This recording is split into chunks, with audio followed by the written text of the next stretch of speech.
Tomorrow, the Confederate flag that has flown at the South Carolina State House for more than 50 years will come down. This afternoon, South Carolina Nikki Haley, the governor, signed a bill ordering the flag to be removed. She says it will come down at 10 tomorrow morning. And that move to take down the flag gained momentum after 9 people were shot to death at a historic black church in Charleston, South Carolina last month.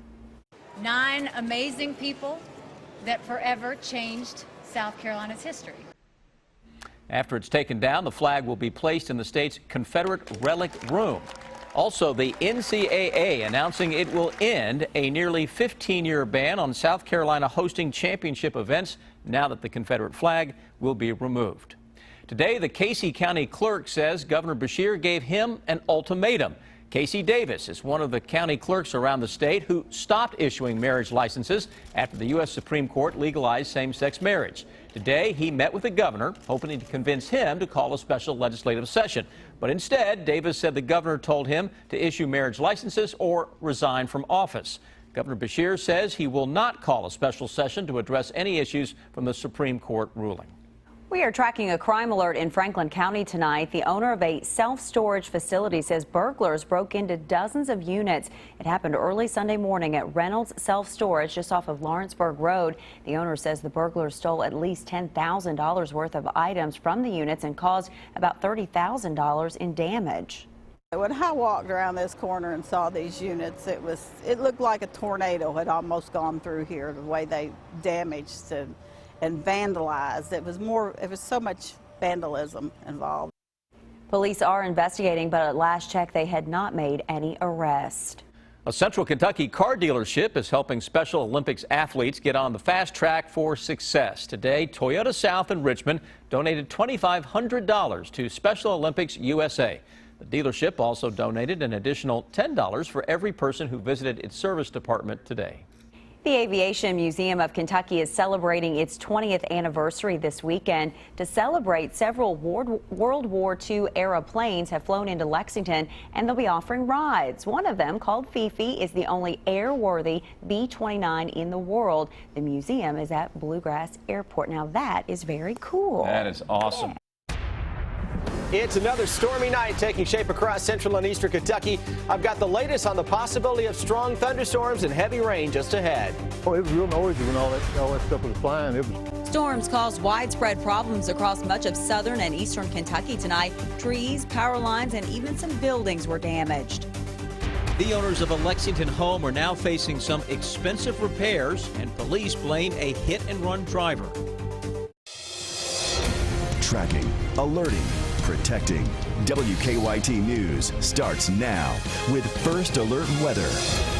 Good evening. From downed trees and power lines to roofs blown off buildings, another round of storms has left a lot of damage across much of Kentucky. Here's what it looked like in Magoffin County, where a roof that was ripped off a store landed on a house. We'll have more on that damage in just a moment. But first, we've declared a WKYT First Alert Severe Weather Day because the storm threat continues into tomorrow. We begin our team coverage tonight with Chief Meteorologist Chris Bailey.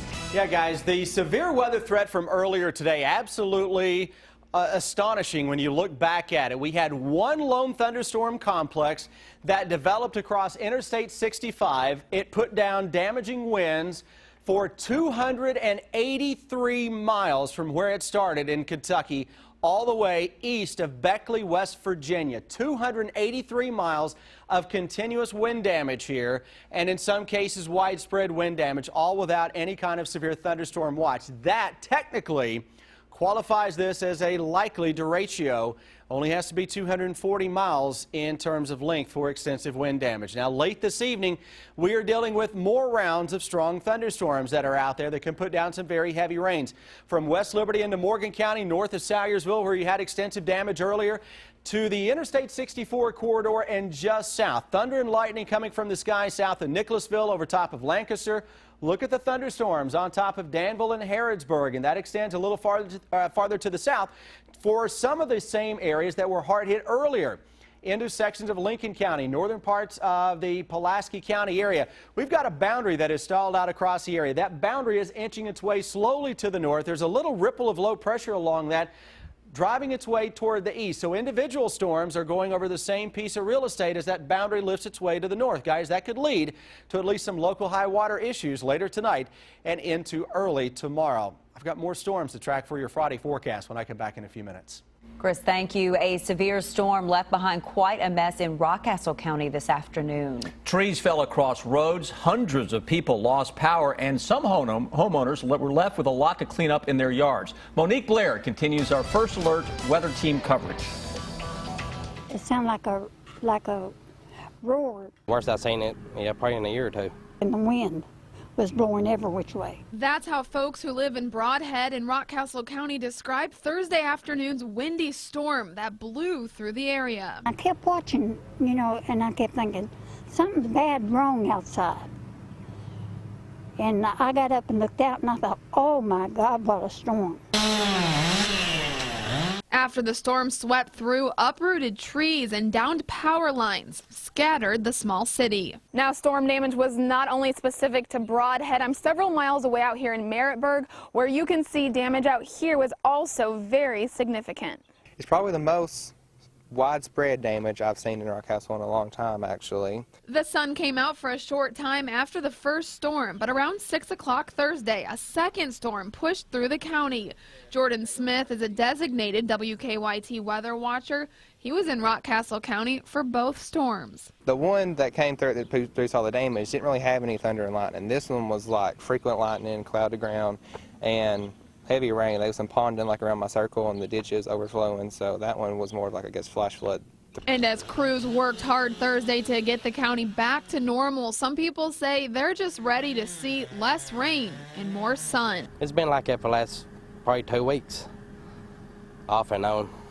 I'm sick of it myself. In Rockcastle County, Monique Blair, WKYT. And we also found some damage in neighboring Lincoln County. Strong winds brought down trees in both the Waynesburg and the Kings Mountain communities. Hundreds of people in Lincoln County also lost power this afternoon when some power lines fell. Emergency managers did not report any injuries because of these storms. Storms left their mark on parts of eastern Kentucky as well. In Magoffin County, a roof blew off one building and landed on a home next door. Tanner Hesterberg talked to the owners of that home. It's hard to believe. Martin and Sandra Connolly cannot get over the shock of seeing the roof of their former business sitting on their home. Disbelief, I just couldn't believe all that roof was on my house. Strong winds lifted the roof from the old Connolly feed store and sent it crashing into the nearby house where the Connollys have lived for more than 30 years. Expected worse, really.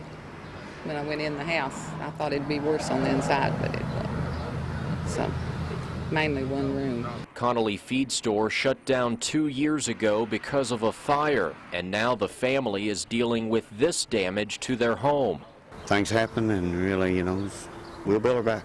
And Martin Connolly is thankful the storm spared his daughter's Mustang, which was sitting in the driveway when the roof blew over. Yeah, he's probably more tickled with the car than the house. Yeah. Yeah. But anyway, I'm glad it wasn't hurt no worse than what it was. The Connollys are not sure if they have insurance on the old feed store, but say their home is covered, and they plan to start repairing it as soon as their insurance agent can assess the damage. In Magoffin County, Tanner Hesterberg, WKYT. Well, the storm also damaged the Magoffin County Pioneer Village tonight. Scott shared this eyewitness picture showing damage to a stage at the village. Well, some large trees were no match for strong winds that blew across parts of Pulaski and Casey counties. As Garrett Weimer shows us tonight, for some people, moving those trees out of the way will not be easy. Even after the sun came back out in Pulaski County, it was still easy to see just how strong the storm was. Just the rain came, the wind came. It's very unusual this time. It happened so quick. It just as quickly tore down this big tree on Old Cuba Road in Eubank and uprooted several smaller ones. Things like this, you're never really prepared enough for these type of things. But yeah, it's most definitely scary. Here, their home was spared by the falling trees, but James Watson in Casey County says he's thankful to have a home at all after strong winds wreaked havoc at his house. You know, it could have been gone. I could have been gone too. Watson says the wind knocked over his chimney, tore the pitched roof off his mobile home, and knocked down his porch roof, now being held up only by a fridge. All that, Watson says, ripped away by a single gust of wind. Yeah, I mean, it was real noisy when all that stuff was flying. It was very noisy. I really didn't know if I was going, what was going to happen. It's a pretty scary moment. Watson says he knows he has a lot of work ahead of him, but after what he and his wife went through, when the second round of storms moved in, they moved out until clearer skies returned. In Casey County, Garrett Weimer, WKYT. Now, many of you have been helping us track storm damage today with your eyewitness pictures. Ashley shared this picture from Russell County. As you can see, a large tree fell across a car in the Salem area. We'd like to see your pictures too. Email them to eyewitness@wkyt.com or use the hashtag KYWeather. New tonight, investigators say a hit-and-run driver caused some damage to a Lexington home. The crash happened around 5:30 this afternoon on Green Tree Road. Lexington police say the driver of a car ran off the road and hit the side of a house, but they say the person backed up the car and drove off. Now the homeowners are facing some expensive repairs. It did do significant damage to it. It pushed it in about a foot and a half. So, there's some 2x4s in there that are broken, that run from the floor to the next level. No one was inside the home, or no one in the home was injured. Lexington firefighters say they were able to shore up the home so the family could stay there. Police say they found the car abandoned nearby, but at last check they were still looking for the driver. Tonight, the FBI and the Department of Homeland Security are investigating what's believed to be the largest cyber attack ever against U.S. government computers. Last month, investigators discovered hackers got access to government databases, but they've since learned that millions more people were affected than first thought. The government says it will notify more than 21 million people that hackers got access to their personal information. That information was stored at the Office of Personnel Management, where the federal government keeps employee data. They were shut down years ago by new laws passed by the Kentucky legislature, but law enforcement agencies worry pill mills could be returning in the form of Suboxone clinics. Tonight at 6, a WKYT investigation looked at the issue in Breathitt County. Police say patients line up outside one clinic on days the doctor prescribes Suboxone. They say they've been called to the parking lot nearby for fights and even a shooting.